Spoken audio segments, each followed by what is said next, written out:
A Polícia Federal considerou como esclarecedor o depoimento do ex-corregedor da Receita Federal, José Pereira Barros Neto.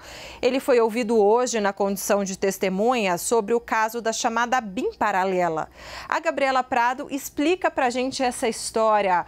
Boa tarde, Gabriela Prado. Conta pra gente, então, a PF gostou do que ouviu?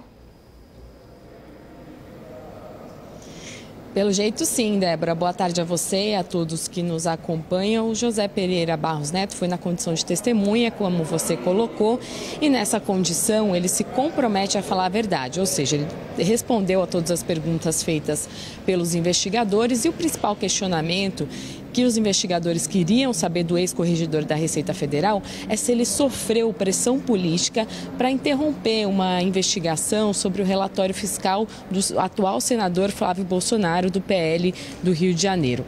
Esse relatório apontava ali o começo das investigações para aquele suposto esquema de rachadinha que Flávio Bolsonaro teria feito quando ainda era deputado estadual na ALERJ, Assembleia Legislativa do Rio de Janeiro. O que a PF conseguiu apurar é que essa investigação dentro da Receita Federal não foi para frente e o ex-corregedor era uma das pessoas que tinha feito o relatório de inteligência fiscal.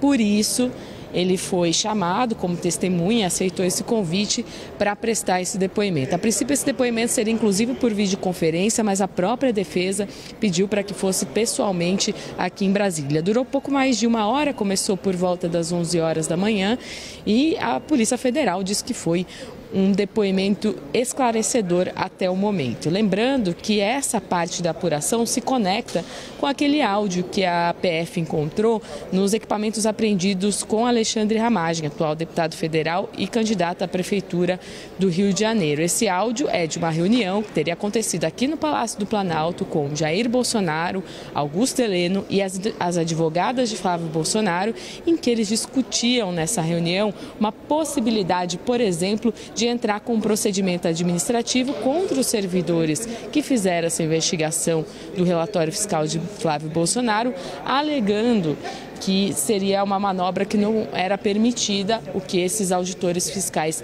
fizeram. Então, a Polícia Federal, além do ex-corregedor, também tinha chamado para ser ouvido o ex-secretário da Receita Federal de Bolsonaro, o Tostes Neto. Tostes Neto é citado, inclusive, nesse áudio pelo ex-presidente como uma pessoa que as advogadas poderiam procurar para conversar. E aí, o que a Polícia Federal tentou fazer foi intimar Tostes Neto, que é investigado nesse caso da BIM paralela, ou seja, ele não teria o direito de faltar esse depoimento, mas ele faltou. Então, agora a gente tem o depoimento do corregedor e a Polícia Federal estudando medidas que podem ser feitas com relação à falta de Tostes Neto para tentar esclarecer essa parte do esquema da BIM paralela relacionada com a investigação da rachadinha de Flávio Bolsonaro. Tanto Flávio Bolsonaro como Alexandre Ramagem negam qualquer tipo de acusação de que eles teriam usado a máquina pública para tentar barrar essas investigações.